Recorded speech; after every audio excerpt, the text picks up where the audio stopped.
noite.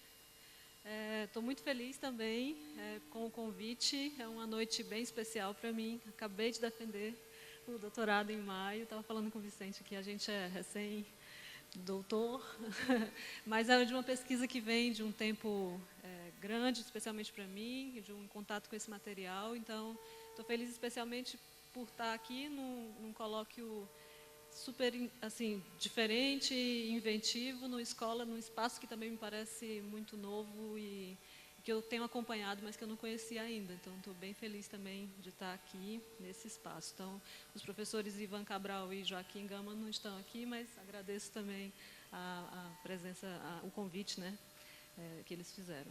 E preciso também dizer da alegria que é estar com o Vicente na mesma situação, já que a gente recentemente pode então trocar as pesquisas de forma direta, assim, mais direta.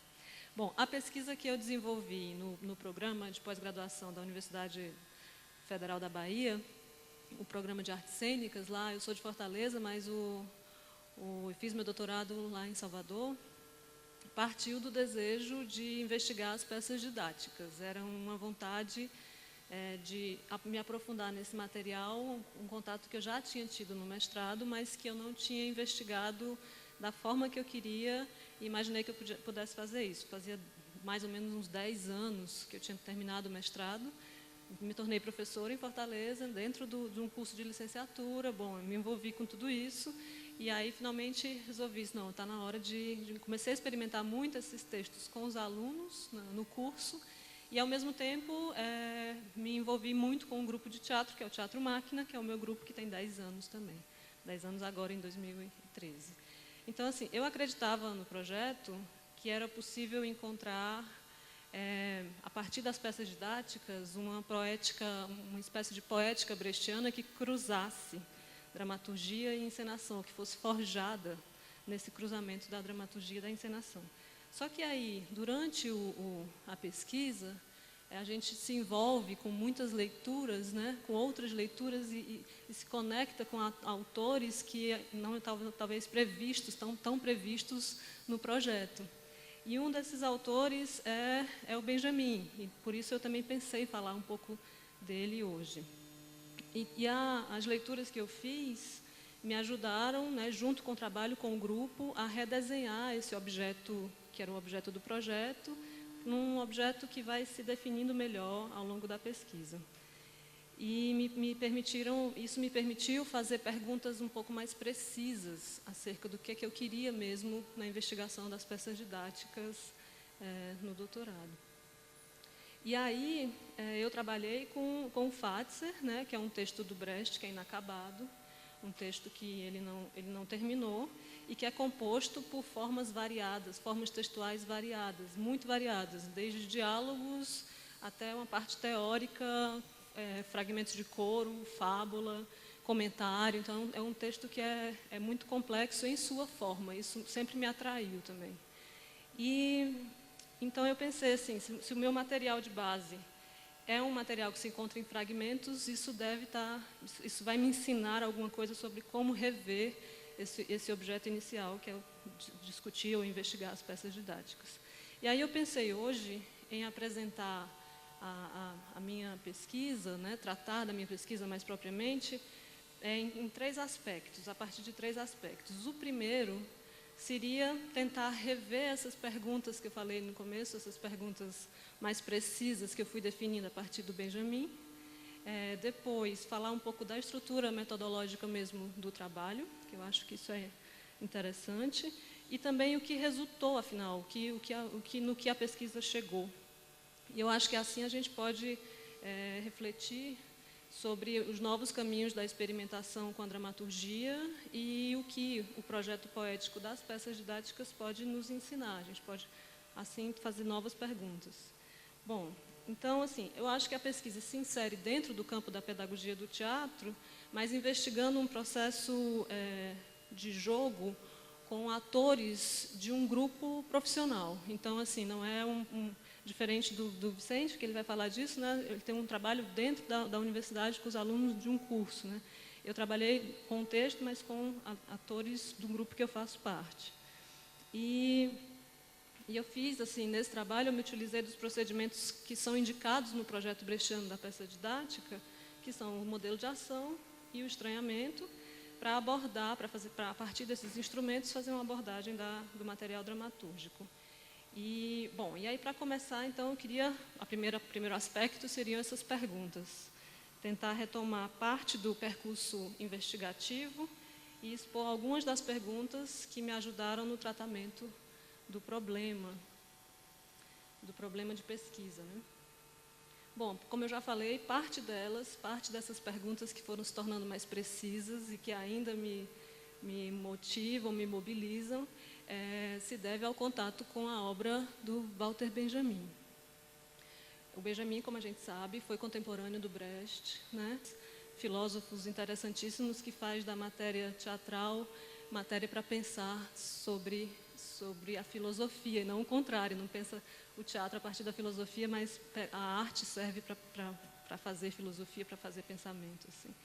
E aí tem a minha porta de entrada, vamos dizer assim, no Benjamin, foi com um livrinho que a gente não tem em português ainda, que se chama Tentativas sobre Brecht, em espanhol. Tem uma edição em espanhol que reúne tudo o que ele escreveu sobre o Brecht. Mas algumas coisas desse livro a gente acha em outras edições brasileiras, né? Mas não tem tudo, assim. Então, essa foi a minha porta de entrada. E aí, durante a pesquisa, eu tive contato com outro autor também, que chama Andrés Wirth, e ele fala que as peças didáticas promoviam um teatro de experiência em oposição a um teatro de vivência. Então, promoviam um Erfahrungstheater em oposição a um Erlebnistheater. E aí, essas duas noções, experiência e vivência, são, isso eu conheci com o Benjamin, são noções que o Benjamin trabalha. Então, eu retomo o Benjamin por essa via para investigar mais profundamente o que seria esse teatro de experiência, o teatro de vivência, essa oposição que esse outro autor fez. Então, assim, a ideia de Erfahrung, né, que é a experiência em alemão, para o Benjamin, ela serve para nomear um tipo de experiência que ele entende como uma experiência em decadência, como em vias de desaparecimento. Porque o hábito de contar histórias, né, que seria uma forma de transmissão da experiência, esse hábito ele foi golpeado, ele foi reduzido, foi transformado em vivências fortuitas, em vivências passageiras, não refletidas. Então, ele escreve sobre a experiência, claro, Benjamin morreu em 42, ele escreve logo depois da Primeira Guerra. E aí tem duas noções que o Benjamin não trata como dadas, mas que constrói um sentido para elas, para fazê-las operar como motores da discussão, que são as noções de experiência e pobreza. Tem até um texto que se chama Experiência e Pobreza. E ele constrói essas noções derivadas uma da outra, quase como uma adjetivação. E aí, diante disso, dessa relação entre experiência e pobreza, ele faz algumas perguntas. Assim, eu posso retirar do que ele discute algumas perguntas, que seriam: como produzir experiência em um tempo tão pobre? Como é possível extrair experiência da pobreza?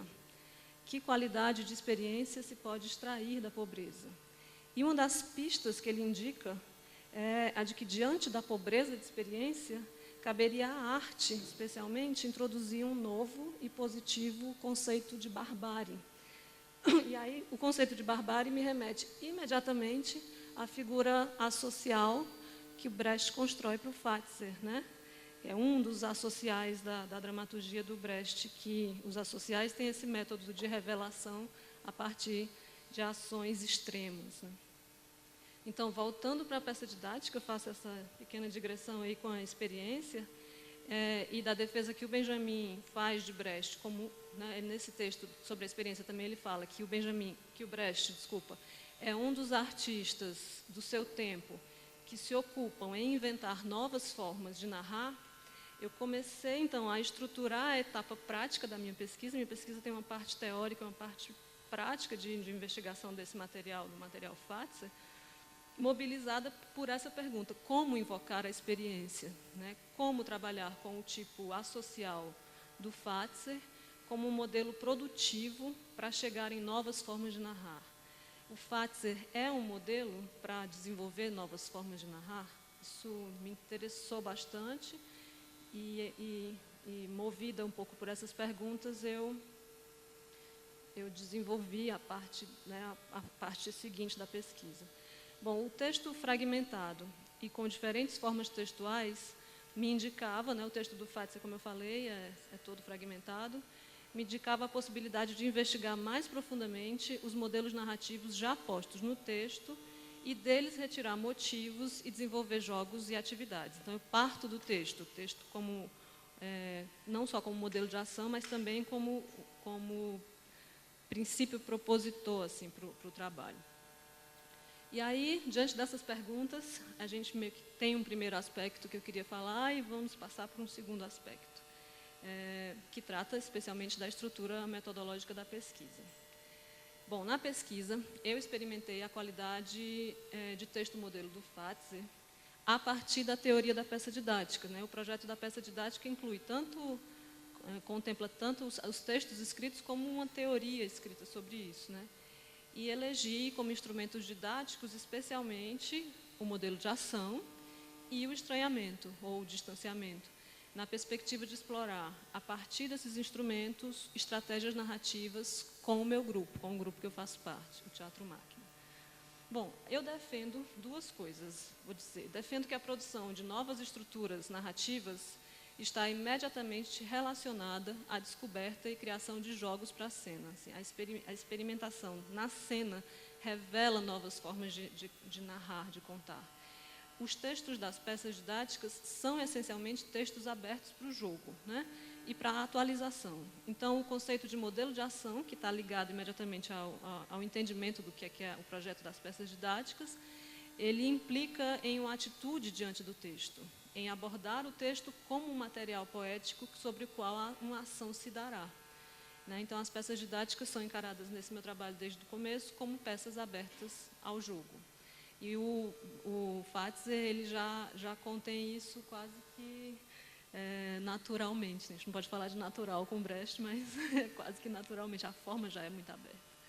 Bom, a outra coisa que eu defendo é que o Fatser é um projeto que pode ser recuperado e experimentado a partir da qualidade de modelo e de fragmento. Então, eu sustento a ideia de fragmento como forma e tento trabalhar a ideia de fragmento nos jogos, nos exercícios, em todo o plano que eu crio.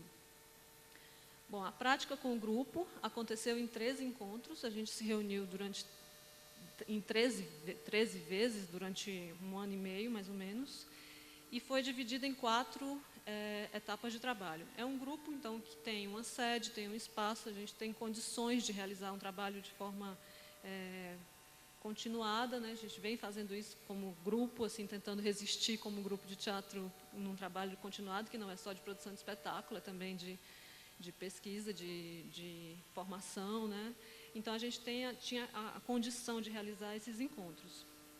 E para cada etapa de trabalho, eu fiz um plano, que eu chamo de plano operativo específico. E aí, então, a experimentação se estruturou a partir da construção desses planos. Os planos organizavam as atividades em cada etapa, articulando os conceitos operativos que norteiam a pesquisa. Os conceitos operativos que norteiam a pesquisa, já falei, modelo de ação e estranhamento, e também, mais especificamente, fábula e gesto. E esse plano, então, se constrói a partir de jogos e atividades extraídas do material Fatser. Os conceitos que eu defini como operativos são esses conceitos que estão previstos na teoria da peça didática. E para a criação desse plano, eu segui uma série de indicações que estão previstas nessa teoria, que são, basicamente, o jogo com o texto como modelo de ação, o trabalho com o conceito de estranhamento através da introdução de trechos de invenção própria, do comentário, da crítica, da improvisação, da imitação de gestos e de atitudes. A partir dessas indicações, algumas que operaram como princípios de trabalho, outras como procedimentos, eu criei planos operativos específicos para cada etapa, que contemplam em seu planejamento as atividades que eu previ. Bom, esse plano um plano operativo com a peça didática,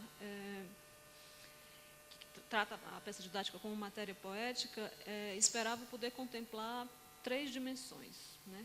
A dimensão pedagógica, na qual o jogo teatral exerce um papel formador, a dimensão política, na qual os atores, por serem ao mesmo tempo atuantes e espectadores, né, a gente conhece pela peça didática a necessidade disso, são convocados a tomar partido nessa experiência, a expressarem-se através de suas questões cotidianas em articulação com o texto como modelo de ação. E a dimensão estética, que é a mais importante do trabalho com as peças didáticas, que dá suporte às dimensões pedagógica e política. Bom, nas 2 primeiras etapas de trabalho, foram 4 etapas de trabalho, eu experimentei nas 2 primeiras, na primeira e na segunda, jogos de aproximação e apropriação a partir do texto. Na terceira etapa, a ideia era de que o material textual fosse manejado pelos atores para produzir jogos de leitura sugeridos pelo tipo de registro escolhido. Nessa etapa, eu iniciei uma divisão das proposições de jogo para que os atores pudessem experimentar também o planejamento dos jogos. E na última etapa, na 4ª etapa, a ideia foi de experimentarmos uma dramaturgia própria, né? Que o grupo chegasse numa dramaturgia tendo por base o Fatser e a série de materiais que a gente reuniu ao longo desses encontros. Então, as atividades foram planejadas de uma forma em que pudessem ser mesclados a cada encontro exercícios de leitura, jogos, improvisações, produção de texto, discussões. Eram 4 horas de trabalho bem intensas, assim. A gente não, para cada encontro, né?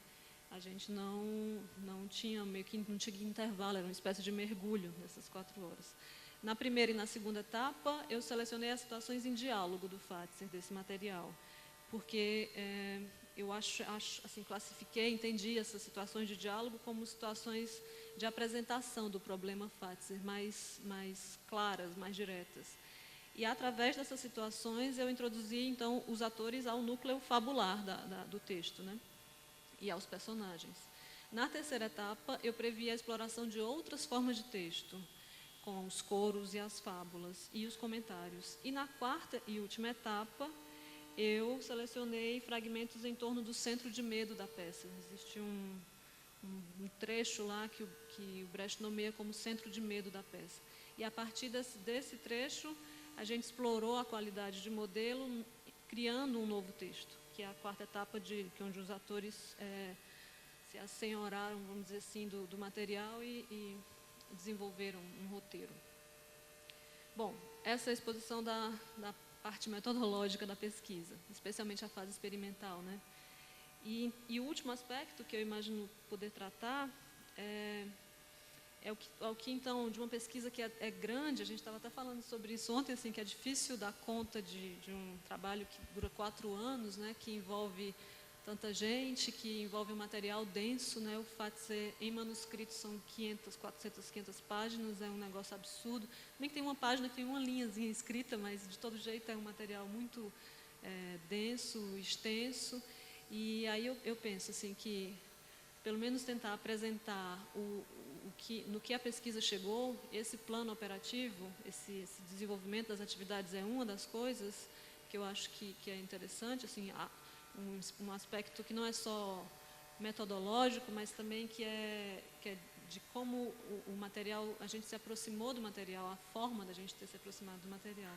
Isso é um dos pontos. E o outro ponto que eu destaco, assim, é a criação de um roteiro. A gente chegou, não estava previsto isso, mas a gente chegou num roteiro que se chama Diga que Você Está de Acordo, que é um roteiro produzido a partir de todo o material reunido, né? Claro, a gente fez relatos, registros, protocolos e outros materiais escritos, assim.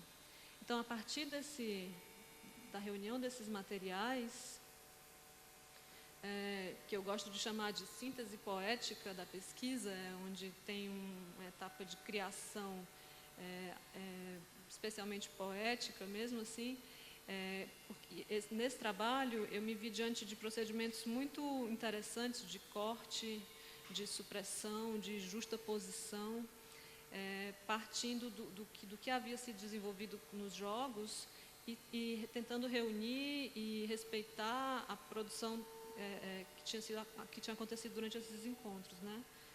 E aí o roteiro é o resultado da investigação interessada em descobrir novas formas de narrar, né? Lembrando que essas formas de narrar surgiram especialmente do contato com esse material nos jogos, nos exercícios, né? E não é o texto que vem primeiro, mas primeiro essa experiência de sala mesmo, assim. E eu acabei chamando esse texto de texto-procedimento, porque continua sendo um texto aberto. E, então, assim, a intenção na construção, na criação desse texto, como uma das decisões de pesquisa, assim, a gente resolveu chegar nisso, né? Foi reunir um material que parte desse plano operativo, que foi experimentado em diversos encontros, mas que cria novas estruturas narrativas.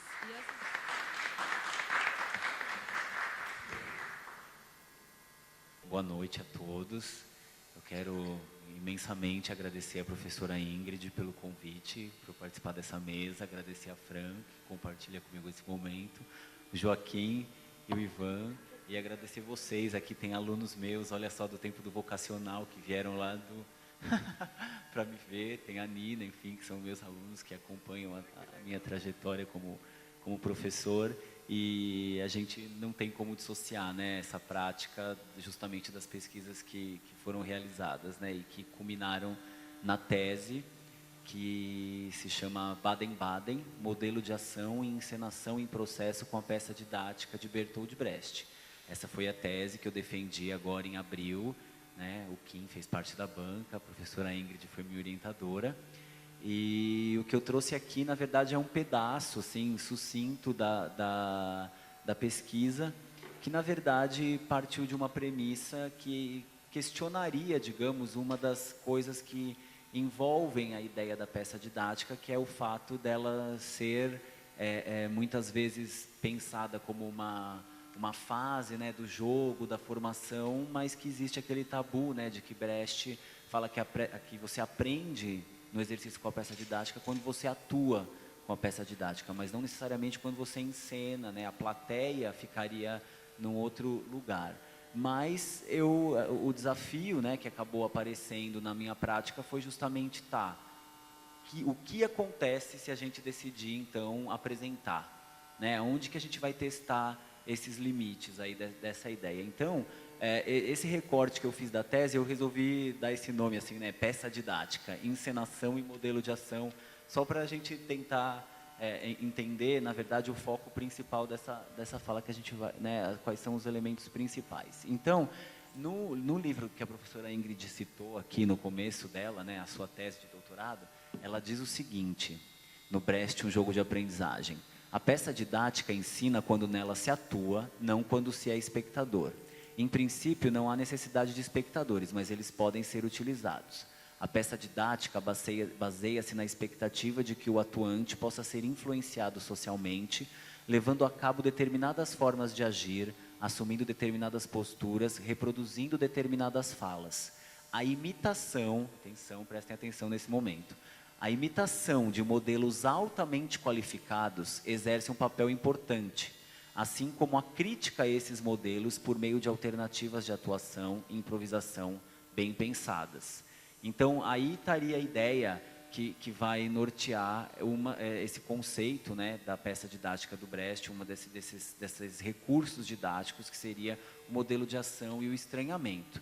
Então, o modelo de ação, qual é a ideia? A ideia é que o texto ele já contém em si, né, ele é um modelo altamente qualificado, a partir do qual o grupo de atuadores vai poder exercer, né, no exercício crítico, vai poder construir um aprendizado da relação dos homens com os homens, da relação social que pode ser trazida por aquele texto, que já vem no cerne poético daquilo que o autor, né, escreveu, que o Brecht escreveu. Essa ideia de modelo, ela é muito presente, por exemplo, nas artes visuais, né? A ideia de que eu aprendo copiando, Mas no teatro a gente ainda encara isso um pouco como um tabu, né? A gente já é muito criativo, a gente já tem muita ideia, a gente já quer desconstruir, já quer fazer outras coisas antes de efetivamente entender e entrar nesse raciocínio. E aí, na verdade, a postura que o Brecht vai fazer na sua teoria da peça didática é pensar essa ideia do modelo de ação. E essa ideia vai perseguir ele ao longo da vida inteira. No fim da vida, ele vai construir os livros modelo, que justamente são referências, né, visuais, com fotografias das encenações que ele fazia com o Berliner Ensemble. E aí tem um poema dele, né, enfim, que ele vai falar justamente da imitação, de como ele pensa essa ideia da imitação, que o que apenas imita, que nada tem a dizer sobre aquilo que imita, semelha um pobre chimpanzé que imita seu treinador fumando, e nisso não fuma, pois nunca a imitação irrefletida será uma verdadeira imitação. Então, quando ele fala de imitação, ele já está falando de apropriação, de transformação, de exercer, né, um ponto de vista, exercer a crítica sobre aquilo que seria o modelo do qual se imita, né? E a ideia de imitação acaba se confrontando com uma outra questão, que é a questão da originalidade. Nós, artistas que defendemos tanto, né, essa ideia de originalidade, essa missão de ser pessoal, próprio, né, de construir um próprio estilo, ele traz numa historinha do Sr. Koiner, né, um questionamento dessa ideia. Eu vou ler, assim, eu prometo que esse é o último texto comprido que eu vou ler. Mas ele vai falar assim, ó, originalidade. Atualmente, queixou-se o Sr. K., existem muitas pessoas que se gabam de poder escrever grandes livros inteiramente sós, e isso tem a aprovação geral. O filósofo chinês Xuan Tse escreveu, na Idade Madura, um livro de 100.000 palavras, do qual 9/10 eram citações. Entre nós, livros assim não podem mais ser escritos, pois falta o espírito. Em consequência, as ideias são apenas de cunho próprio, parecendo preguiçoso aquele que não as produz em número suficiente. É certo que assim não há ideias que sejam tomadas de outros, e também não há formulação de uma ideia que se pudesse citar. E como precisam de pouca coisa para a sua atividade essas pessoas? Uma pena e algum papel é tudo que podem exibir, e sem qualquer auxílio, apenas com o mísero material que uma pessoa levaria nas mãos, são capazes de erguer suas cabanas. Desconhecem edifícios maiores que aquele que um indivíduo é capaz de construir. Ou seja, ele vai dizer que coletivamente, se apropriando de outras ideias, se apropriando desses modelos, você consegue construir edifícios maiores que aquela cabana que você consegue fazer sozinho. E a gente sabe pela história, né, da dramaturgia do Brecht o quanto ele fez uso desse recurso, né, recontando fábulas, indo atrás de, né, peças de Shakespeare, outras referências sobre as quais ele mesmo exercitava esse conceito de modelo de ação como dramaturgo, né? E então, na verdade, essa ideia do modelo fundamenta uma postura pedagógica, né? Uma postura didática, e é em cima dessa noção que a gente vai comentar. Defendendo seus livros modelo, porque aí, claro, ele recebeu um ataque, né? Ou dúvidas, olha, por que você está fazendo um livro para ensinar as pessoas como encenar a sua própria peça? Você não está querendo meter demais a mão no trabalho de um diretor, né, que pode criar a sua própria visão da obra? Ele vai fazer assim, ó, o primeiro comentário de qualquer cocheiro sobre o automóvel, se deixado a sós com este, seria tal e qual. Ora, é esta a grande novidade? E dito isto, atrelar-lhe-ia 8 cavalos e o poria em marcha. Quer dizer, ele fala, eu estou propondo uma nova maneira de fazer teatro. Não é porque as pessoas têm acesso a essa dramaturgia que necessariamente elas vão conseguir entender como se opera a construção cênica a partir dela. Então, quer dizer, ele já via nesse projeto pedagógico a ideia, né, de modelo. E a gente se apropria disso, porque se ele fala de modelo, na verdade, a gente não tem muito claro como trabalhar, né? Quer dizer, a gente tem a ideia de modelo de ação e estranhamento. A gente sabe que não vamos pegar um texto do Brecht e transformar em algo que seria uma negação completa da própria ideia de renovação teatral, de mudança teatral que ele colocava.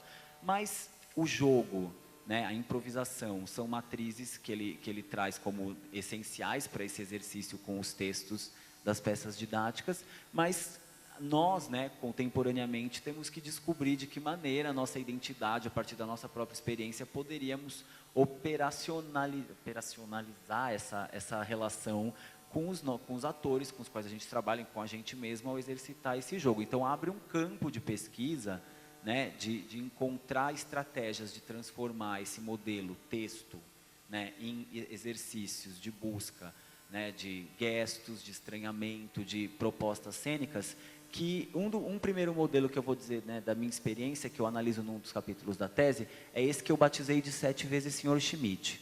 O Sr. Schmidt é um personagem, enfim, da peça didática de Baden-Baden sobre o acordo. A gente não pode chamar de personagem, porque na verdade a peça ela é totalmente estruturada de forma fragmentada, e um dos quadros da peça existe o terceiro inquérito para saber se o homem ajuda o homem. Nesse terceiro inquérito, um clown, que seria um clown branco, poderoso, né? Ele é desmembrado, né? Até, assim, totalmente desmembrado por 2 clowns que seriam os seus servos. Então tem um jogo nessa cena de mudança de status, de jogo de poder, de disputa. E esse texto é quase metade da peça, na verdade. Se você olhar no papel, né? E eu usei esse texto com uma turma de metodologia do ensino do teatro lá, né, nas aulas da UDESC, como um exercício inicial de aproximação com as noções da peça didática. E aí, o resultado foram 7 cenas extremamente diferentes e distintas, com o jogo a partir, né, da maneira como cada grupo se apropriou e se aproximou com essa situação. Então, teve um primeiro grupo que utilizou os clowns, digamos, os mais idiotas, os servos, e transformou essa cena num prostíbulo. Isso tinha a ver também com o jogo com o espaço, uma apropriação da arquitetura do espaço. Então, a situação acabou sendo essa. Elas criaram um bonequinho voodoo, porque tem esse desafio também, né? Como tornar cênico o desmembramento dessa figura. Isso é um desafio para qualquer um que se propõe a jogar esse texto, né? Para qualquer encenador. Então, enquanto elas manipulavam o voodoozinho, o Marcos aqui, né, fazendo o Sr. Schmidt, ia se desconstruindo, assim, né, até que ele, no final, ele ficava todo destruído. Aquela lá é a cena final. Essa é uma ideia de como o espaço foi apropriado e acabou gerando esse clima de cabaré. Uma outra cena são 7, tá? Foi esse que eu chamei de um Schmidt beckettiano, porque eles trabalhavam com uma dilatação gigantesca do tempo, e eles procuraram construir, assim, alegorias, transformando cada palhaço, um ali como fazendo referências a um militar, né? Ele usava uma bota militar, esse é a igreja, e o Sr. Schmidt cego, né? Ia sendo desmembrado, ia sendo desconstruído, assim, bem daquela lógica do Beckett, de tirando os corpos e até sobrar só uma boca em cena. Então, todas mantendo essa relação de preservação do texto completo em cena, né? A Ingrid fala, né, dessa questão do jogo colado ao texto, distante do texto. Então, num primeiro momento, a regra era: não muda nada. Dá um jeito de usar o texto do jeito que ele é, mesmo que possa, à primeira vista, não fazer tanto sentido, mas a gente vai encontrando maneiras o público constrói um terceiro sentido a partir daquilo. Aí tem uma série de cenas que brincavam com situações, né? Se apropriando, por exemplo, de um restaurante, o Sr. Schmidt como o patrão, e eles sempre essa figura, né, poderosa, né, e a vingança, digamos, das classes. Se ela andava, a gente faz aqui, ó, e no final tem esse momento, ó, de Esbórnia jogando, né, as coisas da panela em cima dele. Aqui eles trabalharam aí com a ideia de desconstrução usando o teatro de sombras. Então, todo o desmembramento que era feito ali na bonequinha acontecia ali, né, através do teatro de sombras. E foi interessante que esses palhaços aqui, que elas se transformaram em crianças. Então, a lógica da criança, essa lógica de falar, fazer o que quer, que tem vontade, sem pensar. Então, vamos cortar o braço. Ele está com dor no braço, então, para tirar a dor, vamos cortar o braço. Foi sendo, foi aparecendo ali, né, na maneira como ele ia sendo desmembrado. Tem essa que trabalhava com a ideia de manipulação, essa aí começou também a surgir leituras mais políticas, né? Era um ano de eleição, então começou a ter também esse jogo eleitoral de o eleitor manipulado, né? Cada grupo foram se constituindo de formas muito distintas, então tinha grupo com 3 pessoas, grupo com 10 pessoas, grupo com 5, então cada um encontrou uma maneira de se apropriar, né, do texto e do jogo da maneira que conseguiu lidar com o espaço, com os próprios atores e encontrando na fricção entre a cena e o texto uma maneira de brincar com o estranhamento e explorar as relações dos homens com os homens. Ó, esse era bem um debate eleitoral, assim, ó. E essa era a cena mais próxima da ideia original do Brecht, né? Os palhaços com um boneco gigante representando o Sr. Schmidt, que ia sendo cortado, né? Ele era de isopor, então ele era literalmente arrancado à medida em que a cena acontecia. E tinha também esse jogo com a maneira de dizer, então como que eu falo, sem decorar o texto na mão, explorando todas essas possibilidades. Era ainda um exercício inicial para aquilo que foi esse exercício, esse jogo com 7 vezes Sr. Schmidt que acabou propondo, né, estimulando o desafio final da tese, que era a construção de uma encenação a partir da peça didática. E aí foi dentro do contexto, né, do currículo, eu assumi as disciplinas de montagem teatral.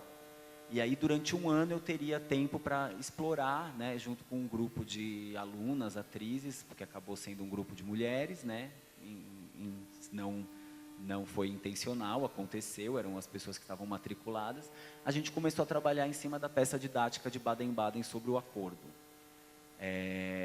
Para trabalhar com a peça didática, eu apresentei, assim, eu acabei estruturando algumas premissas que aí, para mim, como diretor, como diretor e pesquisador, norteavam o trabalho que a gente ia fazer, porque que bom que deu tudo certo, mas em princípio a gente não tem como controlar. Se você vai fazer um genuíno processo artístico, assim, que você se joga assim, né, na rede sem fio da criação, você não sabe se aquilo vai resultar em algo que preste ou não, né? O que importa são algumas premissas. Então, a primeira pergunta foi algo retórico, né? Se haveria sentido em encenar uma peça didática, diante da própria ideia, né, de que você aprende quando você atua e não simplesmente quando você assiste uma peça didática, mas justamente que sentido teria esse texto escrito no final dos anos 20, na realidade que a gente tem hoje? Onde que está o interesse, né, em se debruçar sobre isso durante tanto tempo? É uma pergunta, aquele tipo de pergunta que a gente tem que se fazer sempre, né, ao longo do trabalho. A segunda premissa é a ideia de texto como modelo de ação. Então, a gente sabia que a postura que ia ser colocada diante do texto dizia respeito às propostas do Brecht para a questão do modelo de ação, buscar dos atores uma postura crítica, uma postura de entender, ao mesmo tempo se apropriar daquele texto, mas propor um ponto de vista que dialogasse, né, e que tentasse ampliar o sentido do texto. A noção de jogo como habilidade de processo, que também é algo que é herdado, né, das pesquisas da Ingrid no trabalho com a peça didática e com os jogos teatrais spolinianos, né? Então, de entender que a cena não é apenas algo que eu construo e depois sigo repetindo, mas que eu elaboro através de improvisação e eu tenho que buscar esse espírito de jogo o tempo inteiro, embutindo isso nas repetições que a gente vai fazendo enquanto ensaia e enquanto apresenta.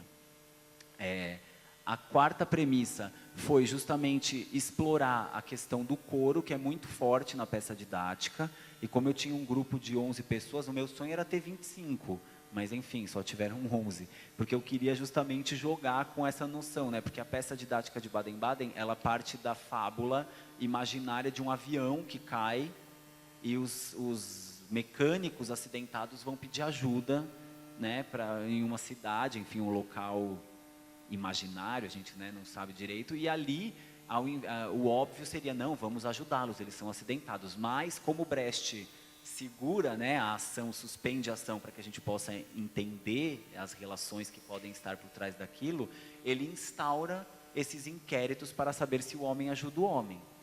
E é essa a história da peça, né? Essa é a fábula que vai acontecendo. Então, eu queria explorar essa ideia do coro dos mecânicos acidentados com o coro da multidão que responde com o coro das pessoas da cidade. Então, você vai explorar, né, poder explorar isso e também com a ideia que é muito presente nas peças didáticas, que é justamente a relação do indivíduo com o coletivo.